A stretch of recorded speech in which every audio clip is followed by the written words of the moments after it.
Amém. Deus é fiel. Vamos fazer a nossa declaração? Nossa profecia, amém? Erga a sua Bíblia, a sua espada, a boca do nosso Deus que fala conosco, amém? Sua palavra. Essa é a minha Bíblia. E eu sou o que ela diz que eu sou. Eu tenho o que ela diz que eu tenho. Eu posso fazer o que ela diz que eu posso fazer.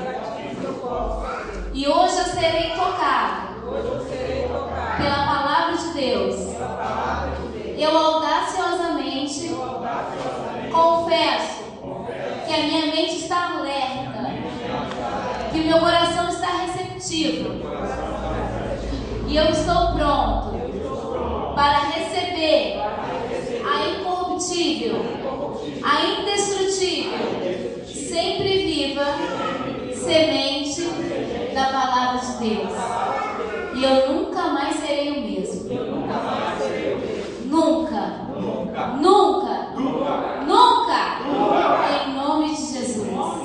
Amém. Pode aplaudir o Senhor. Glória a Deus. Louvado seja o nome do Senhor. Eu tenho aprendido que é a palavra que libera o mover. Amém? Não é o mover que libera a palavra. A gente gosta muito do culto, nós somos pentecostais, nós gostamos muito daquele culto avivado, daquele mistério, daquele poder. Eu amo estar na nuvem de glória, naquele momento em que o Espírito Santo nos envolve. Amém? Mas não é isso que vai liberar nada para mim. É a palavra de Deus que vai me liberar. Amém? O mover te edifica, o mover corta laços, o mover do Senhor nos renova. Amém? Faz com que a gente venha ser vaso do Senhor naquele momento, porque enquanto estamos ali dentro do mover, o Espírito Santo pode te tomar e você profetizar para a igreja ou para um irmão específico. Amém? Mas não foi aquele mover que liberou, foi a palavra que liberou aquele mover. Amém?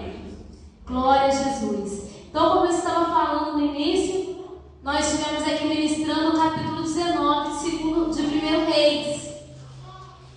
Foi quando Elias foi ao Monte Horebe. Elias estava desanimado, Elias estava pedindo para morrer, estava dizendo que não tinha mais jeito, que Jezabel ia matá-lo.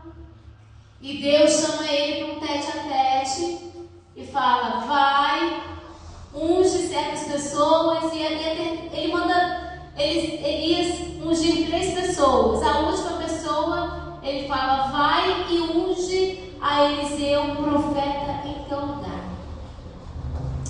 E ali, irmãos, o livro, ele dá uma pausa. Depois que Elias encontra Eliseu, o chama para a obra, a gente fica ali, entra outras histórias, entram outros personagens, como eu falei também no início. Entra um outro profeta chamado Natã para profetizar para Acais. E no capítulo 1, nós já vemos o filho de Acabe, falei Acais, é Acabe. Nós já vemos o filho de Acabe reinando, porque Acabe tinha morrido. E levantou-se Acasias, filho dele, para reinar. E Acasias, irmãos, ele fez tudo o que o pai dele fez, e um pouco pior, ele continuou servindo a outros deuses, servindo ao Deus da mãe dele. Amém? E aqui a gente vai entender a história desse rei que reinou pouco tempo, Acasias. E o profeta Elias diz o título aqui da minha Bíblia.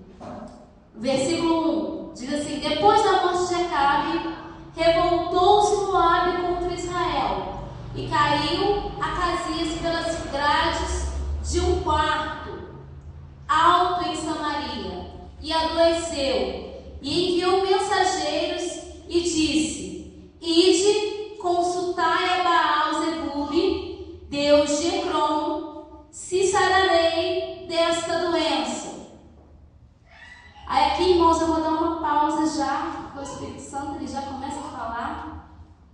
E eu gosto disso. A missionária Sandra, ela falou algo interessante. Ela falou, às vezes a gente chora no ouvido de tantas pessoas, né? Conta para tantas pessoas o nosso problema, mas não conta para a pessoa certa, que é Deus. Não fala com o Espírito Santo de Deus. E esse rapaz, esse rei, ele teve esse erro. Ele sofreu uma queda, sofreu um acidente, ficou de cama e mandou mensageiros a uma outra cidade para consultar a Baal-Zebub. Aí no verso 3 diz assim: mas o anjo do Senhor disse a Elias, o tesbita: dispõe-te e sobe para encontrares com os mensageiros do rei de Samaria. E disse-lhes: porventura não há Deus em Israel, para irdes consultar a Baal-Zebub, Deus de Efron? Por isso, assim diz o Senhor: da cama que subistes, não descerás mais, sem falta morrerás. Então Elias partiu.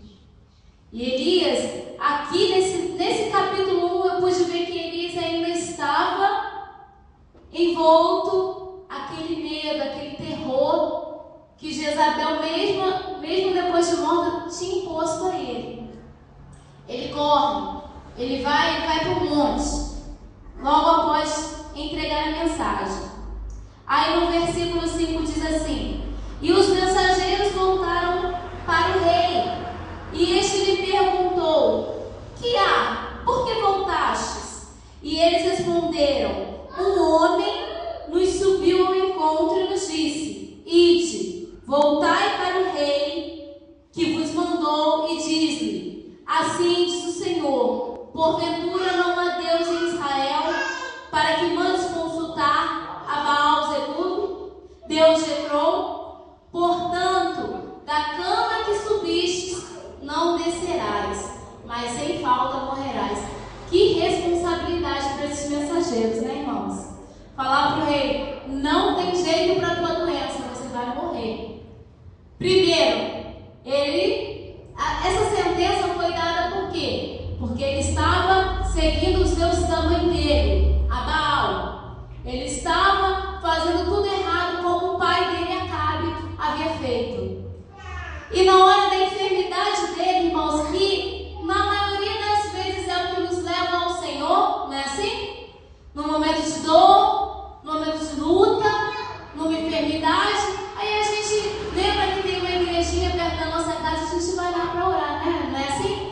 O último recurso, a última porta. Ele não fez isso, irmãos. Ele ainda mandou mensageiros para consultar a Baal. Aí foi a sentença final do Senhor para a vida dele. Você subiu nessa cama, daí você não vai sair, você vai morrer. Não vai demorar, você vai morrer. Aí o rei age de uma maneira, no versículo 7, que eu achei muito forte, e o Espírito Santo falou algo comigo aqui nesse verso 7. E ele lhe perguntou: qual era a aparência do homem que vos veio ao encontro e vos falou tais palavras?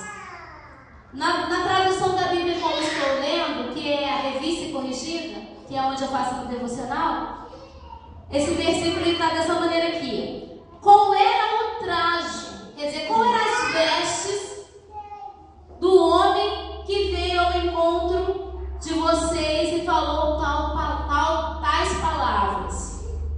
Aqui, irmãos, eu vejo que o crente, o cristão, o servo de Deus, ele tem que ter uma aparência de cristão. Amém? A nossa igreja, ela não tem usos e costumes, mas o nosso amado apóstolo Pedro, ele fala que a mulher, principalmente a mulher, ela tem que andar em ordem e decência. E aqui o rei perguntou: com que roupas esse homem estava, esse homem que falou com vocês? Aí aqui no versículo 8 diz assim: eles lhe responderam: era um homem vestido de pelos, com os lombos cingidos e um cinto de couro. choro. Então disse ele: é Elias o tesbita. As tuas vestes podem te identificar, tanto no reino espiritual como no nosso dia a dia, irmãos. Tá certo que mudar no exterior é muito fácil. É muito mais fácil do que mudar no nosso interior. Mudar as nossas atitudes, a nossa forma de falar. Não é verdade? Nós sabemos, há vários escândalos envolvendo homens e mulheres de Deus nos últimos tempos. Isso é bíblico. E a gente sabe que não é um terno, que não é uma saia longa, que vai realmente mostrar o caráter daquela pessoa, daquele indivíduo. São as atitudes dela. Mas o Espírito Santo de Deus diz que também é necessário a gente, depois de um tempo de caminhada, ter trajes de servos de Deus. Amém? Porque um traje às vezes pode te livrar. Assim que eu me converti para a igreja pentecostal, porque eu aceitei Jesus numa igreja metodista. E eu continuei usando os mesmos tipos de roupas que eu usava. Adolescente, 18 anos. Já tem tempinho isso. Eu sei que não parece, mas tem. Quando eu fui para a igreja evangélica, pentecostal, no caso, eu vi que as pessoas se vestiam diferente. E automaticamente o Espírito Santo começou a me incomodar. Porque eu queria aquele Espírito que agia na vida daquelas pessoas. Eu queria vivenciar aquele mover, eu queria falar em línguas, eu queria entrar no mistério de Deus. E eu falei, será que as minhas roupas que estão me atrapalhando? Porque essa é a primeira coisa que a gente, quando entra na igreja, que a gente pensa. Mas não é bem por aí, não é as roupas. Mas é a tua vida com Deus que te traz o Espírito Santo. Amém? Então, eu já estava no caminho, já estava no percurso, já estava buscando o Espírito Santo. E ali o Espírito Santo também já estava me incomodando acerca do que eu deveria vestir.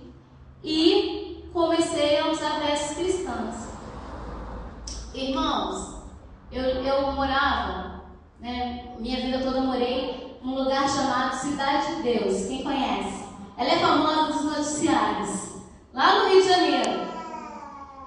Então, eu chegava da igreja, a igreja era muito longe, os cultos acabavam muito tarde, eu chegava por volta de 1h30, 2 horas da manhã. E quando eu chegava da igreja, os traficantes, eles estavam na esquina da minha rua, armados, vendendo drogas. Era uma realidade que eu vivia. E um dia, eu chegando de um culto, eles meio que se assustaram, ver uma pessoa aquele horário na rua, e eles olharam, deixa passar, é crente.